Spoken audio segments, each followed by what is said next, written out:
Hello everybody and welcome. This is our company Subaru B9 Tribeca.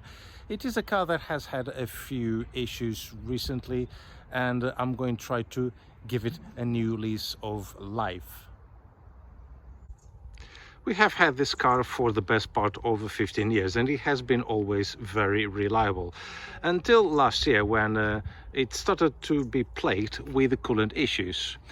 We have several bits replaced by our local Subaru specialist, such as the radiator, coolant fan, thermostat and so on. But then the coolant started to disappear and then the temperature gauge started to fluctuate several times, overheating, not reaching the red, and then going down, up and down. It was very strange until one day we decided to call the RAC. This was actually about 6 months ago, and the RAC man was adamant that the issue was with the top coolant hose. He actually said he was 100% convinced that the problem was with the top coolant hose. The Subaru specialists, they were not so sure. They said that engine needed to be just totally taken apart, stripped, because they suspected that the head gasket gone. But it always ran very smoothly. It never produced any sort of vapor or anything like that from the exhaust. It's just very fluctuating temperature gauge. So it's been sitting here unloved for the best part of 6 months. So let's see if we can get this thing running.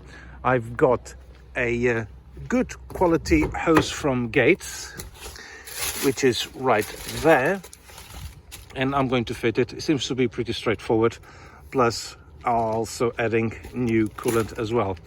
The RAC man did not replace the top coolant hose because they said they could only fit 100% genuine Subaru parts, but Subaru UK says they didn't have any of these in stock, and they were 6 to 8 weeks on back order. So I went online and got this one from Gates. So I've been asked by my workplace if I could replace it and get this thing moving again. So let's see how it goes.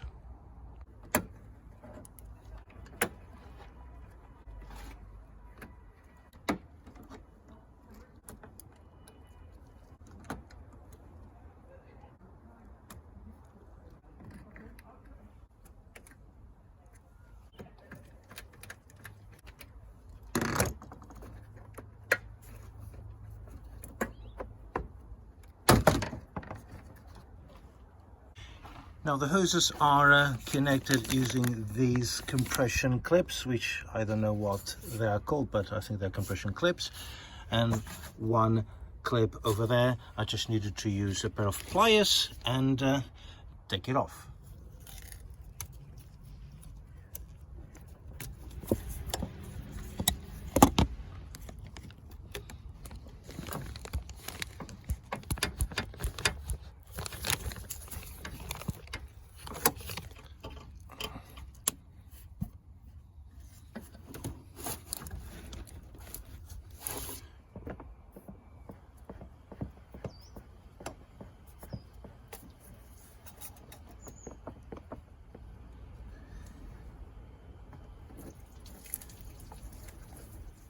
Okay, it has lost a little bit of coolant, but you can see there is some corrosion on that pipe over there. Yeah, doesn't look good, but I'm going to replace the hose nevertheless and see how it goes. Well, there is something wrong in here. You can see it is split, so this possibly could be causing pressure and leaking issues, but let's see how it goes.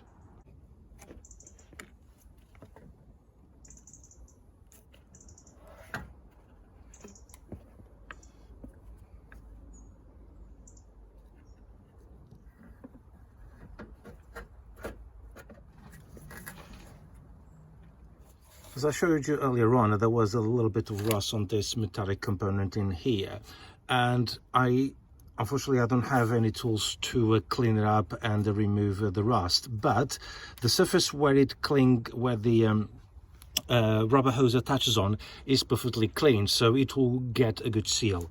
However, because I'm putting temporary coolant in here just to get this running, this will be then going for a service and an MOT, and then it will have also a coolant change as well, so I'll ask the garage to remove this and clean it up underneath.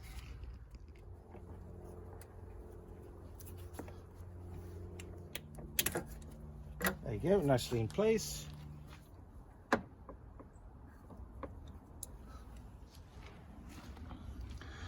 Okay, now both ends of the hose are nicely secured in place. It's time to fill up with coolant.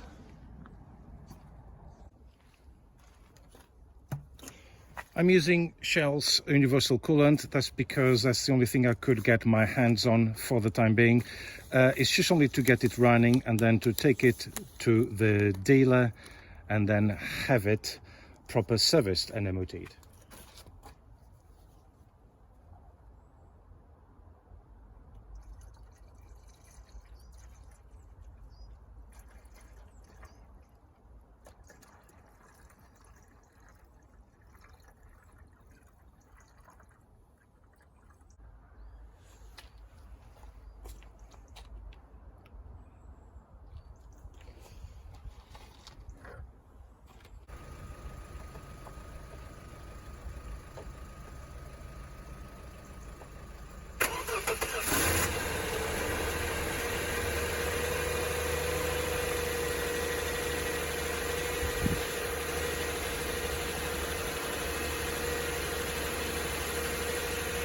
Started first time in over 6 months. Not bad. Well, it is ticking over very nicely and smoothly. It's incredible how smooth this engine is. And I have also put the heating on, all at the full temperature.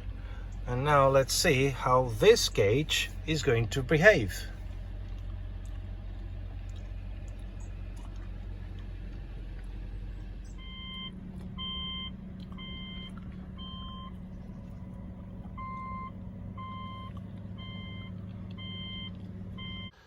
Well, unfortunately, there's not much I could do, and as you can see in here, the engine still overheats, even at stationary or even whilst driving. The gauge keeps fluctuating weirdly.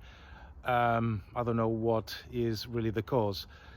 The Subaru dealership has talked in the past of a possible cracked head, although they couldn't find any evidence of that, whether on the coolant or even on the oil, and they said that the only solution is actually to just take the engine out and open it and check any further. But engine heads for these cars are not easy to come by, and they all have to come from either Japan or the United States, because apparently they're not really available. We actually have had a few issues getting parts for this car in the past, always on several weeks back order. So I don't know, it's a real shame, because I'm not really an SUV person, but actually quite enjoy driving it. But let's see, we might just take it to the dealership at another stage, them to have another assessment, and then it could be well too expensive for any economical repair. It is US compatible, but it costs over £700 a year in tax, and with average fuel consumption of around 22 miles to the gallon, it's not really the very economical thing. Okay, anyway, thank you very much for watching, and I'll see you on the next video. Take care.